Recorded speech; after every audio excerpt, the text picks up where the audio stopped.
صدیوں سے بادشاہ بننے والے اس آیت، اس وظیفے اور اس تسبیح سے ضرور فیض پاتے ہیں۔ صدیوں سے جو بادشاہ بنتے ہیں، جو شہنشاہ بنتے ہیں، وہ اس وظیفے سے ضرور فیض پاتے ہیں کہ بندہ فقیر سے شہنشاہ بن جائے، بس یہی ہے۔ اور آپ کی زندگی میں، یعنی حضرت امام جعفر صادق کی زندگی میں اس کے بہت فوائد، اس کے بہت فضائل، اس کی بہت برکات اور اس کے بہت کمالات۔ پوچھا کہ اس کا فائدہ کیا ہے؟ اور میں بس فقیر سے شہنشاہ بنا دیتا، یہ اس کا فائدہ۔ اس آیت کے اندر تسخیر ہے، اس آیت میں رزق ہے، تسخیر ہے، اس آیت میں رزق ہے، اس آیت میں درازی عمر ہے، اس آیت میں نہ ختم ہونے والا ایسا نظام ہے کہ اس آیت پہ یقین کرنے والا، میرا لفظ ذرا یقین بھی یقین سے سنیے گا، یقین بھی یقین سے سنیں، اس آیت پہ یقین کرنے والا، اس آیت کو پڑھنے والا، اس آیت کو اپنی زندگی کے معمولات میں شامل کرنے والا کبھی منگتا نہیں ہو سکتا انشاءاللہ۔ اس سے اگلی بات یہ ہے کہ اس آیت کو پڑھنے والا، اس کی نسلیں کبھی منگتی نہیں ہو سکتی، نسلیں کبھی منگتی نہیں ہو سکتی۔ آپ کو کچھ زندگی میں مجھے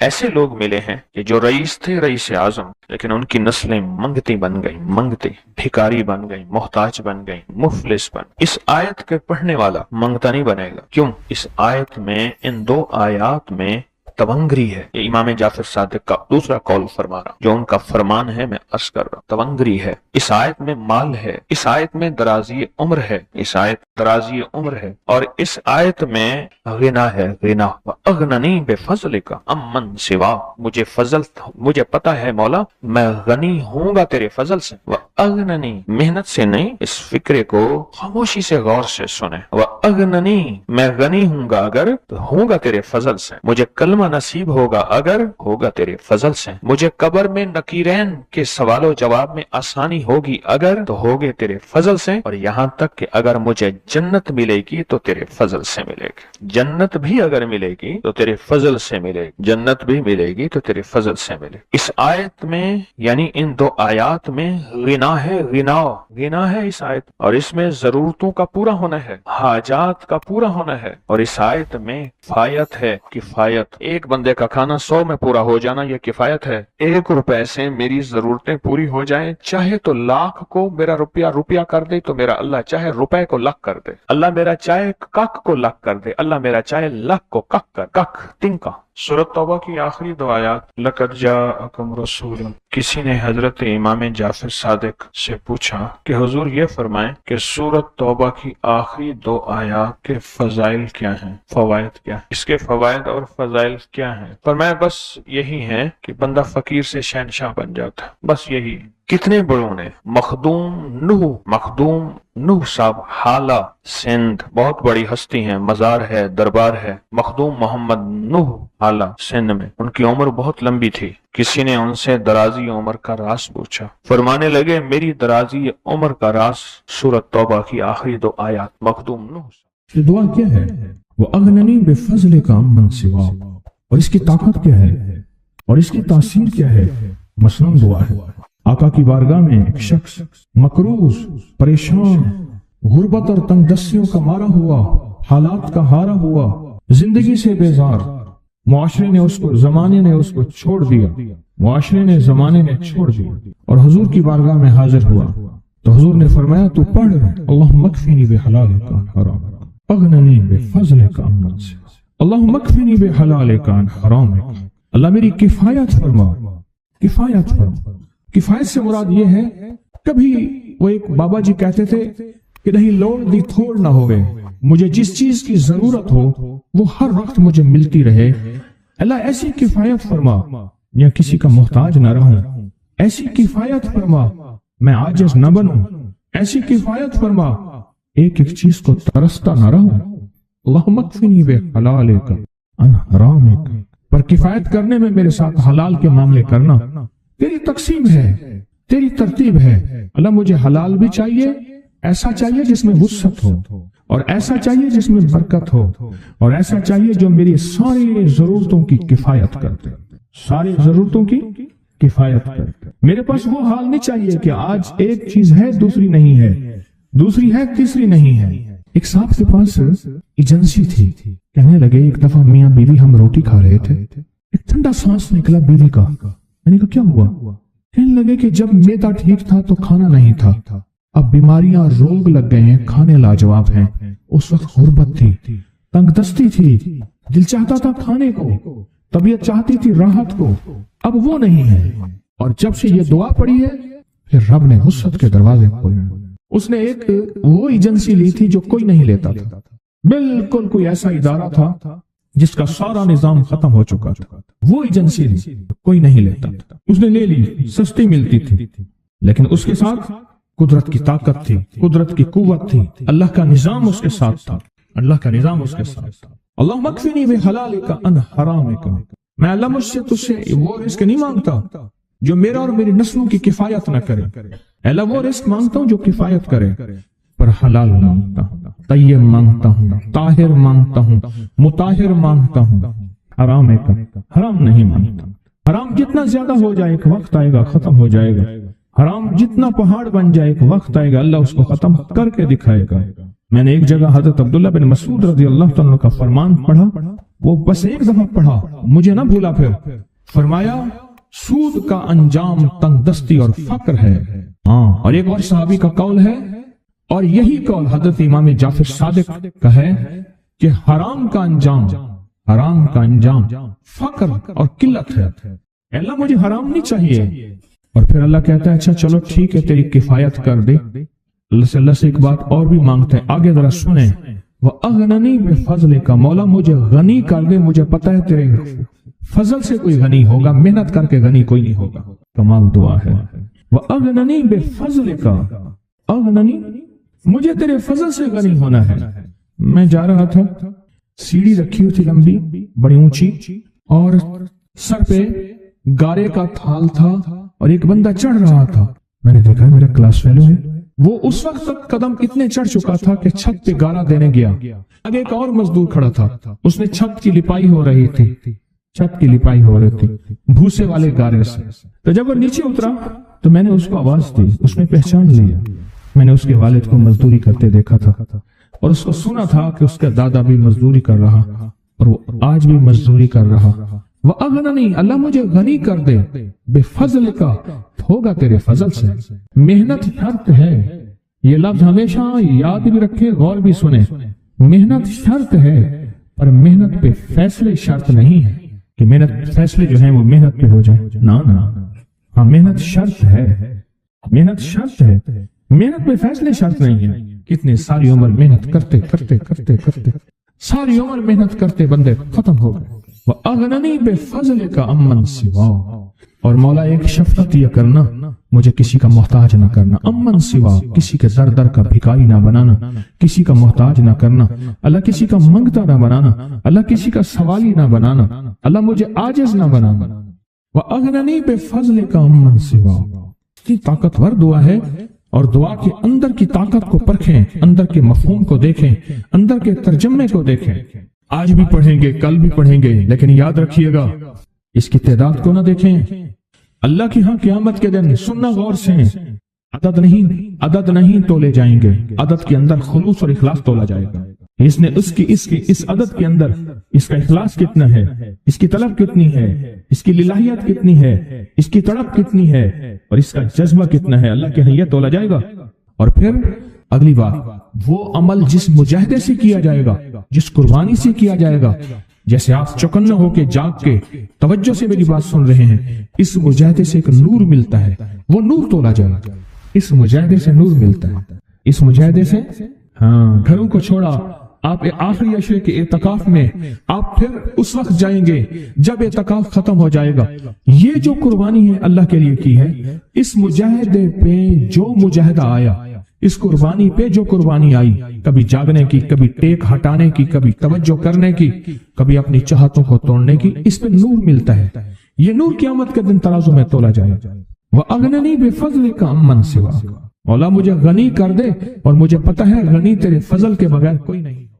زندگی میں جب بھی کہیں مشکلیں آئی ہیں، جب بھی کہیں پریشانی آئی ہیں، جب بھی کہیں الجھنیں امت کو آئی ہیں، جب بھی کہیں اولاد نہیں ہے، رزق نہیں ہے، صحت نہیں ہے، عزت نہیں ہے، سکون نہیں ہے، چین نہیں ہے، راحت نہیں ہے، جادوؤں نے گھیر لیا، بندشوں نے تباہ کر دیا، حاسدین نے برباد کر دیا، مشکلوں نے سر چڑھ کے ہمیں جھکا دیا، حالات نے ہماری زندگی کو تنگ کر دیا، کوئی پریشانی کی ضرورت نہیں۔ مجھے کہنے لگے کہ ہمارے علاقے میں ایک صاحب ہیں، بابا جی ہیں، کوئی بھی مشکل ہو وہ بیٹھ کے سورۃ کل ہو اللہ پڑھاتے ہیں، ان کے پاس 7 کھانے لے جانے پڑتے ہیں، 7 کھانے لے جانے پڑتے ہیں، وہ سورۃ کل ہو اللہ پڑھاتے ہیں بٹھا کے بندوں کو، اور ان کے لیے کھانے ضروری ہیں، کھانے اچھے ہوں، ایک سوٹ ہو، 7 کھانے ہوں، ایک خوبصورت تکیہ ہو، ایک کھیس اچھا بہترین بچھونا ہو، ایک بستری کی چادر ہو، اور 7 کھانے ہوں۔ فرمایا وہ دیتے ہیں، لیتے ہیں، سورۃ کل ہو اللہ پڑھاتے ہیں، پھر بیٹھ کے دعا کرتے ہیں، بہت دیر تک دعا کرتے ہیں، لوگوں کی مشکلیں حل ہو جاتی ہیں، لوگوں کی پریشانیاں دور ہو جاتی ہیں۔ میں نے کہا کسی طرح بابا جی سے پتہ چلے گا وہ دعا کیا مانگتے ہیں۔ کہنے لگے وہ دعا کسی کو نہیں بتاتے، بس کہتے ہیں آؤ میرے ساتھ بیٹھ کے سورۃ کل ہو اللہ پڑھو، اب اللہ کے درود پاک پڑھو اور سورۃ کل ہو اللہ پڑھو، وہ دعا کسی کو نہیں بتاتے۔ میں نے کہا کسی طرح پتہ کر وہ دعا کسی کو تجھے بتا دے۔ اس نے کہا پتہ کروں گا۔ کچھ عرصے کے بعد بندہ مجھے ملا، آتے یہ کاغذ دیا، اور کاغذ دے کے مجھے کہنے لگا آپ کو یاد ہے آپ نے میری ایک ذمہ داری لگائی تھی، اور وہ ذمہ داری یہ لگائی تھی کہ ایک ہمارے ہاں بابا جی ہیں، ان کے پاس کوئی دنیا کی مشکل، پریشانی، الجھنیں، ناکامیاں، حالات، مسائل، بے اولادی، جادو، جنات، اثرات، بندشیں، کوئی بھی ہے، وہ مسئلے حل ہوتے ہیں، لیکن ان کی شرطیں یہ ہیں، خوبصورت تکیہ لیتے ہیں، بہترین سوٹ لیتے ہیں، بستری کی چادر لیتے ہیں، ایک کھیس یعنی پورا بستر لیتے ہیں، اور کہا اگر سردیاں تو ایک خوبصورت رضائی بھی لیتے ہیں، اور 7 رنگ کے کھانے لیتے ہیں، عطر کی خوشبو لیتے ہیں، یہ لیتے ہیں، یہ لیتے ہیں، وہ پھر آپ چھوڑ کے آ جائیں وہ ان کے ہوتے ہیں، بس آپ کو وہ دعا دے دیتے ہیں اور بٹھا کے سورۃ کل ہو اللہ پڑھتے ہیں۔ میں نے کہا کس طرح پتہ کر کے یہ عمل کیا ہے، پتہ کر یہ عمل کیا ہے۔ اس نے آیا نا تو اس نے مجھے خط دیا، اور خط دیتے ہی اس نے کہا کہ میں نے پتہ کیا ہے اس عمل کا، کسی طرح سے ان کے گھر کی ایک خاتون ہماری خواتین سے نسبت تھی، انہوں نے بتایا ہے وہ ساری سورۃ کل ہو اللہ وہ حضور کے گھرانے کو اور اس بارگاہ میں پیش کرتے ہیں، ان ہستیوں کو پیش کرتے ہیں، اور ہستیوں کو پیش کرنے کے بعد پھر ان کے وسیلے سے دعا کرتے ہیں اور کہتے ہیں آپ بھی ہمارے لیے دعا فرمائیں۔ یہ کہنا شرک نہیں ہے، خیال کرنا، میں امت کو شرک پہ نہیں لگا رہا، بدعت میں نہیں لگا رہا، میرے ساتھ ہر عمل کے بڑے بڑے حوالے ہیں، میرے ساتھ ہر عمل کی بڑی بڑی طاقتور لنکس اور ریفرنس ہیں، میں نہیں لگا رہا، میں ایک وعدہ کرتا ہوں اور ایک دعویٰ کرتا ہوں، لیکن وہ دعویٰ نہیں ہے نہ وعدہ ہے۔ کوئی آ کے یہ نہ کہے کہ ظالم ساری عمر خود بھی شرک اور بدعت میں لگا اور ہمیں بھی شرک اور بدعت میں لگایا اور میری قبر پہ کوئی پاؤں نہ مارے۔ ہاں یہ ضرور آ کے کوئی کہے اللہ اس کی قبر پہ ترس کھا اور رحم فرما، ساری عمر تیرے اور تیرے حبیب کی سچی راہیں دکھاتا رہا اور محمد آل محمد کی سچی راہیں دکھاتا رہا، یہ وہ شخص ہے اللہ اس پہ ترس کھا، اللہ اس کو معاف کر دے۔ بڑا زبردست عمل۔ مجھے آ کے جب کاغذ دیا نا، کاغذ میں دیا تو انہوں نے کہا کہ خواتین کے ذریعے ہمیں جو پتہ چلا، اور وہ پتہ یہ چلا کہ موصوف حضور کے گھرانے کو یہ ساری سورۃ اخلاص، ساری سورۃ قل هو اللہ، یہ درود، یہ عمل ہدیہ کرتے ہیں، اور حضور کے گھرانے کو ہدیہ کر کے پھر ہماری مشکل کی دعا کرتے ہیں اور بہت گڑ گڑا کے دعا کرتے ہیں، اور پھر ان کو ہدیہ دے کے عرض کرتے ہیں آپ بھی ہمارے لیے دعا فرمائیں، اور بہت دیر تک پھر آمین کہتے ہیں، آمین۔ اور اس تصور کے ساتھ، یہ تصور ذرا غور سے سنیے گا توجہ سے، اس تصور کے ساتھ کہ وہ ہستیاں میرے لیے دعا کر رہی اور میں آمین کہہ رہا، اور اللہ کی بارگاہ میں ان کی دعائیں قبول ہو رہی، اور اللہ کی عرشوں پہ دعائیں پہنچ گئیں، اور جبریل لے کر چلے گئے، اللہ کے حضور دعا رکھی گئی، اور اللہ نے اپنی طاقت اور قدرت کی مہر قبولیت کی لگا دی۔ کہا یہ عمل ہے۔ ان کو ہدیہ کرتے ہیں، میں پھر دوہرا رہا ہوں، غور سے سنیے گا، ان کو ہدیہ کرتے ہیں، ان کو ہدیہ کر کے ان کے وسیلے سے دعا کرتے ہیں، پھر ان کو دعاؤں کا عرض کرتے ہیں آپ بھی دعا فرمائیں، آپ بھی دعا فرمائیں، اور ان کو دعاؤں کا عرض کرتے ہیں، اور پھر ان سے دعائیں لیتے ہیں، اور بہت دیر تک آمین اس نیت سے کہتے ہیں کہ وہ دعا فرما رہے ہیں اور ہم ان کی دعاؤں پہ آمین کہہ رہے ہیں۔ یہ ہمارے اکابر کا عمل ہے، یہ ہمارے بڑوں کا عمل ہے، یہ ہماری بڑی بڑی ہستیوں کے عمل ہیں۔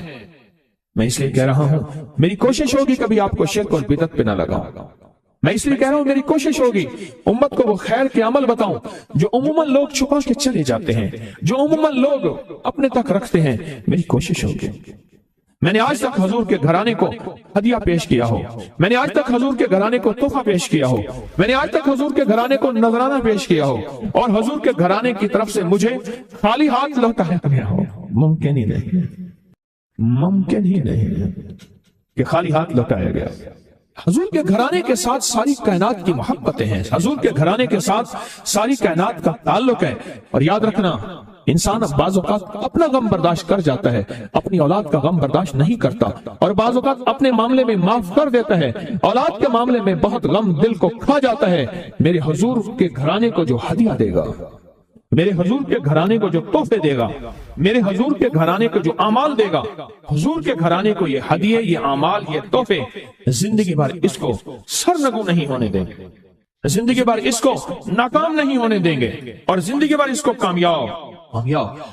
دو تسبیح صبح، دو تسبیح شام سورۃ اخلاص کی، دو تسبیح صبح، دو تسبیح شام سورۃ اخلاص کی آپ پڑھیں، آپ پڑھیں، اور پڑھ کے ان ہستیوں کو ہدیہ کریں، ہستیوں کو ہدیہ کریں، حضور کے گھرانے کو ہدیہ کریں۔ اور حضور کے گھرانے میں حضور کی بیویاں، حضور کی بیٹیاں، حضور کے بیٹے، حضور کے داماد، حضور کے نواسے اور نواسیاں، یہ حسن اور حسین جس کو حسنین کریمین کہتے ہیں، حضور کے نواسے ہیں، یہ حضور کا گھرانہ ہے، ان کو ہدیہ کریں۔ اپنے مسائل کو حل ہوتا دیکھیں، اپنی مشکلات کو حل ہوتا دیکھیں، اپنی ناکامیوں کو ختم ہوتا دیکھیں۔ سال سے یہ عمل بتا رہا ہوں، سال سے یہ عمل بتا رہا ہوں۔ میں نے تو جس کو دیا ہے زندگی میں اس کو کامیابی ملی ہے، میں نے تو جس کو دیا ہے وہ زندگی میں ناکام نہیں ہوا۔ ہمارے یہاں ایک پیر صاحب تھے، میرے والد صاحب رحمۃ اللہ علیہ، ان کا باغ اور ہمارا باغ آپس میں اب بھی ایک ہی ہے، دیوار کے ساتھ دیوار ہے، بنے کے ساتھ بن۔ تو وہ ان کے ہاں گئے تو ایک بابا جی جھاڑو دے رہے تھے، ایک بابا جی جھاڑو دے رہے تھے، اور صبح شام کی روکی سوکی ملتی تھی، اور بس ہر وقت غلامی ہوتی تھی، ہر وقت غلامی ہوتی تھی۔ تو مجھے والد صاحب نے بتایا کہ میں اس بندے کو جانتا ہوں، اس نے اتنی مربع، اتنی ایکڑ، اتنی زمین جو ہے اٹھا کے ساری پیر صاحب کو دے دی، اور ساری زندگی پیر صاحب کے 2 وقت کی ایک سوکھی پوکی روٹی، آخر وہیں مر گیا اور اس کو کفن دے کے دفن۔ اسے پیر صاحب نے مجبور نہیں کیا، پیر صاحب نے مجبور نہیں کیا۔ دعاؤں کی طاقت ہے، دعائیں نسلوں کو کھلائیں گی، پلائیں گی۔ پر ایک تجربے کی بات بتاؤں، بڑوں کی بات ہے، بڑوں کی بات، دعاؤں کی برکت سے اللہ حلال طیب طاہر کھلائے گا۔ میرے پاس ایک صاحب ہے، کہنے لگا کاروبار کو زوال ہو رہا ہے، کورنگی میں، کراچی میں فیکٹریاں، ملیں اچھی خاصی ہیں وہ ایریا، تو کہا کاروبار کو زوال ہو رہا ہے، اور کاروبار زوال پہ چلا گیا ہے، کمپنیاں 2-4 بند ہو گئی ہیں، زوال ہو رہا۔ میں نے اللہ کا نام دیا، پھر ملے، کہا کچھ نہیں ہے۔ اچھا، میں نے کہا یہ اب پڑھیں آپ، اللہ پاک دکھائے گا مجھے۔ انہوں نے خود بتایا، میں ایسے کوئی سمندر ہے اس کے کنارے کھڑا ہوں، کہنے لگے کراچی کا سمندر نہیں، کہاں ہے؟ تو میری طرف پانی آتا ہے بالکل میلا گندا، تو میں سوچتا ہوں سمندر کا پانی تو بالکل شفاف ہوتا ہے، یہ گندا پانی کیسے ہے؟ اور وہ گندا پانی پہلے میرے ٹخنوں تک آتا ہے، پھر گھٹنوں تک آتا ہے، پھر رانوں تک آتا ہے۔ اور کہا کہ مجھے دور سے ایک لہر آتی نظر آ رہی ہے کہ شاید میں اس میں ڈوب جاؤں۔ آواز آتی ہے چلا جا، تیرے رزق میں کوئی مشکوک رزق داخل ہوا ہے، ہم تجھے پاک کرنا چاہتے ہیں، اور یہ سارا مشکوک رزق ہے، اور تیرے مال کو ہم نے اس لیے کم کر دیا۔ گھبرا نہیں، گھبرا نہیں، استقامت سے ہمارا نام لیتے رہنا، بہت جلد تجھے ہم پاک کر کے پھر پاک مال دیں گے۔ پاک کر کے، کیا عجیب بات ہے، پاک کر کے پھر پاک طیب طاہر مال دیں گے۔ گھبرا نہیں، ہمارا نام لیتے رہنا، تو ہو کسی بھی حال میں، تو ہو کسی بھی حال میں، تو ہو کسی بھی حال میں، مولا سے لو لگائے جا، قدرت ذل جلال میں کیا نہیں گڑ گڑائے جا۔ چین سے بیٹھے گا اگر کام کے کیا رہیں گے پر، گونا نکل سکے گا مگر پنجرے میں پھڑپھڑائے جا۔ بند ہے پنجرے میں، نکل نہیں سکتا، پر پھڑپھڑا تو صحیح، پھڑپھڑا تو صحیح، محنت تو کر۔ والذین جاہدوا فینا لنہدینہم سبلنا، ہماری راہوں میں محنت کر، ہمارے لیے اللہ کی طرف قدم اٹھا، ففروا الی اللہ، پھڑپھڑا تو صحیح۔ بہت خوش قسمت ہے جس کو اللہ نے اپنی ذات کا تعلق عطا کر دیا، بہت خوش قسمت ہے جس کو اللہ نے اپنے ساتھ باتیں کرنے کا، راز و نیاز کا کوئی جذبہ دے دیا، جس کی زبان سارا دن ذکر میں، تسبیح میں، سجدوں میں، اپنی دنیا کے کاروبار بھی ہے لیکن دل اٹکا رہتا ہے کہ اب نماز کا وقت ہے، آج میرا ذکر نہیں ہوا، آج میں نے قرآن کی زیارت نہیں کی، 1 صفحہ 2 صفحے، 1 پارہ 2 پارے۔ خوش قسمت انسان ہے آپ، بہت نصیبوں والے ہیں آپ، بہت نصیبوں والے، یقین جانیں۔ دنیا کا خوش قسمت انسان وہ ہے، دنیا کا نصیب و بخت اور مقدر والا انسان وہ ہے دنیا کا جس کو اللہ پاک کہے تو ہو اور میرا نام ہو، بس وہ درود پاک کی شکل میں ہے۔ درود میں اللہ اور اس کے حبیب پہ سلام ہے، اللہم صلی علی یا صلی علی، اللہ کا نام پہلے آتا ہے، میرا درود ہے، کلمہ ہے، تسبیح ہے، کوئی ذکر ہے، مسنون دعائیں ہیں، بس میرا نام ہو اور تو ہو، بعض اوقات اللہ دنیا تھوڑی کر دیتا ہے، رزق تھوڑا کر دیتا ہے، لوگ تانے دیتے ہیں۔ صدیق اکبر رضی اللہ تعالی عنہ کو تانے دیتے تھے کہ تیرے پیر نے تجھے یہ دیا ہے، نعوذ باللہ، تجھے فقیر کر دیا، تجھے غریب کر دیا، اور تجھے ٹاٹ کے کپڑے اور سیہ کر دیا۔ تانے دیں گے بعض اوقات، بعض لوگ بہت تانے دیں گے۔ میں نے ایک دفعہ مجھ سے کہنے لگے کہ مجھے دنیا بہت تانے دیتی ہے، تو میں نے کہا میرے ساتھ سودا کر لے، اگر زیادہ تھک گیا ہے، اب تک جو تسبیح ذکر کا نور ملا ہے وہ مجھے دے دے، میں اللہ سے کہتا ہوں کہ اللہ اس کو مال دولت دے دے، یہ سب چھین لے۔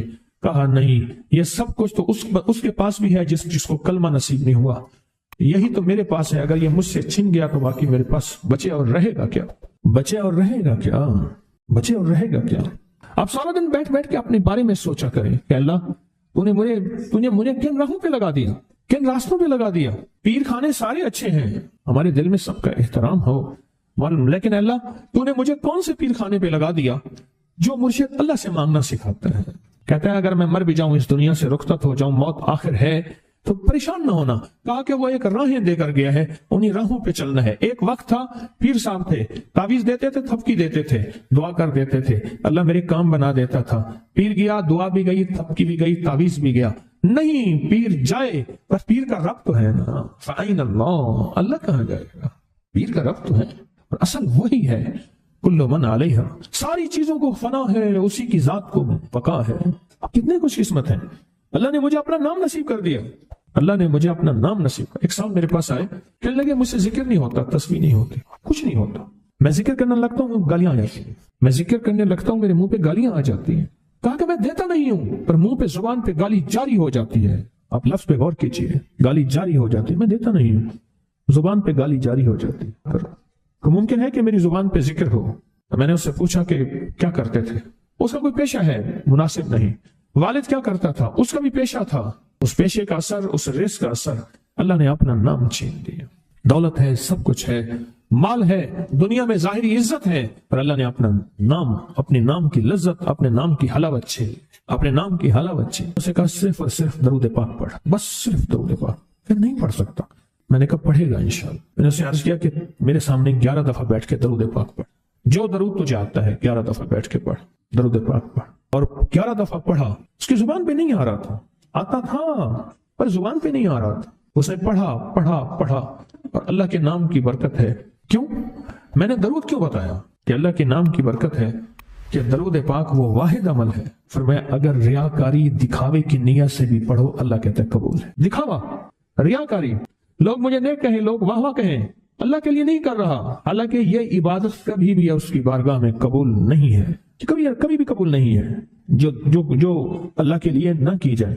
پھر اللہ کہتا ہے نہیں، مجھے اپنے حبیب پہ درود اتنا پسند ہے کہ درود پڑھو اور جس حال میں پڑھو، حالانکہ مومن ریاکار تو ہو ہی نہیں سکتا، جس حال میں پڑھو میں قبول کروں گا۔ میں نے کہا میرے دل میں اللہ نے یہ بات ڈالی اسی وقت، اور یہ دلیل کے ساتھ ڈالی۔ میں نے اس کو درود بتایا، اور اللہ کا نظام دیکھیں، اس کی شان کریمی دیکھیں۔ پھر جو اس کی زبان پہ درود جاری ہوا، مجھ سے کہنے لگا کہ میں ہفتے میں 1.25 لاکھ کر لیتا ہوں، ہفتے میں 1.25 لاکھ کر لیتا ہوں۔ ایک دو اس نے مجھے عجیب خواب سنایا، کچھ خواب ایسے ہیں جو یاد رہتے ہیں۔ کہنے لگا میں دیکھا کہ ہاتھ ٹکڑے ٹکڑے ہو رہے ہیں، ہر چیز ٹوٹ رہی ہے، اور ایک شور ہے، کوئی گونج ہے، اس کی وجہ سے ہر چیز ختم ہو چکی۔ اور مجھے کسی نے کہا قیامت آ گئی ہے، پریشان ہوں، کہاں جاؤں؟ ان المفر کلا لا وزر الى ربک یومئذ المستقر، کہاں جاؤں؟ آخرکار کہا کہ میرے ساتھ ایک بندہ دوڑتا ہانپتا کامتا آیا، اور وہ بھی پریشان تھا۔ میں نے کہا یہ بھی میں اتنا ہے، پوچھا کہاں؟ کہا قیامت آ گئی، کہاں جاؤں؟ بس ہم دونوں پھر ایک طرف دوڑ پڑے۔ آگے دیکھا تو ایک بہت بڑا ترازو ہے، اور مجھے پکڑ کے کہا تیرا نام اعمال ہے، جلدی کر۔ کہا کہ میرے پاس ایک طرف پہاڑ کے پتھر کالے تھے، اور اس میں کوئی کالے جانور تھے، اور کہا یہ سارا تیرا گناہ ہے، سب ہے۔ اور ایک طرف ترازو تھا، اس میں چند ذرے تھے اور کچھ بھی نہیں تھا۔ کہا یہ تیری نیکیاں ہیں۔ کہا میں نے سمجھا بس ختم ہو گیا۔ اللہ پاک جل شانہ کے فرشتے آگے بڑھے، اور کچھ چیزیں اٹھا کے نا ایسے ترازو میں ڈالتے جا رہے تھے جو نظر نہیں آ رہی تھی، پر ایسے محسوس ہو رہا تھا کہ ان کے ڈالنے سے ترازو ایک دم ہلا ہے، کوئی وزنی چیز آئی ہے۔ ابھی بہت سارا باقی تھا کہ ترازو میرا جھک گیا، اور میں جا تو کامیاب ہے۔ میں نے پوچھا یہ کون سا عمل ہے؟ کہا تو نے عشق اور جذبے کے ساتھ وہ جو درود پاک پڑھا تھا، یہ وہی عمل ہے۔ اب قیامت کے دن بندہ جائے گا قبر میں، جب بندہ جائے گا تو وہ بندہ جو ہے پریشان ہوگا، تو اچانک ایک دروازہ کھلے گا، اس میں روشنی آئے گی اور ایک نیک جوان صالح خوبصورت اس کے ساتھ بیٹھے گا اور اس کے ہر سوال کا جواب دیا جاتا جائے گا، ہر سوال کا جواب، اور منکر نکیر چلے جائیں گے اور اس کی قبر میں جنت کی کھڑکیاں کھل جائیں گے، جنت کے دروازے کھل جائیں گے۔ پوچھے گا یہ کیا ہے، آپ کون ہیں؟ کہا وہ درود ہوں جو دنیا میں تو اٹھتے بیٹھتے سوتے جاگتے پڑھتا تھا، وہ درود تو دنیا میں مجھے نہیں بھولا تھا، آج میں تجھے نہیں بھول۔ کبھی نہ سوچے ہیں کہ مجھے تسبیح سے، ذکر سے، درود سے، کلمے سے، سورت اخلاص سے اور اس دعا سے کچھ نہ ملا، کیونکہ آپ کو یہ کانوں میں ڈالنے والے بہت ملیں گے۔ کیا پایا، کیا ملا؟ فلاں کو تو یہ ملا، فلاں کو تو یہ ملا، تجھے کیا ملا؟ بہت ملیں گے، بہت ملیں گے، اور ایسے لوگ ملیں گے کہ جس کا گمان سے بالا تر ہے، ایسی دلیلوں کے ساتھ بات کریں گے، آپ کے قدم ڈگمگا جائیں گے، ہل جائے گا، اور انسان سوچنے لگ جائے گا کہ میں نے تسبیح خانے کا انتخاب غلط کیا ہے، یا پھر اپنے شیخ اور مرشد کے بارے میں وساوس اور بدگمانیوں کی بھار مار کر دے گا، اور شیخ اور مرشد کی جاسوسی اور تعقب پہ لگا دے گا، اور بدگمانیاں، شک بڑھ جائیں گے۔ اگر شک اور وسوسے بدگمانیاں بڑھ گئے ہیں تو سمجھ لے کچھ تھا تو چور آیا، اگر نہ تھا تو چور کہاں آتا۔ اب اپنے آپ کو یہیں سنبھالنے کی ضرورت ہے۔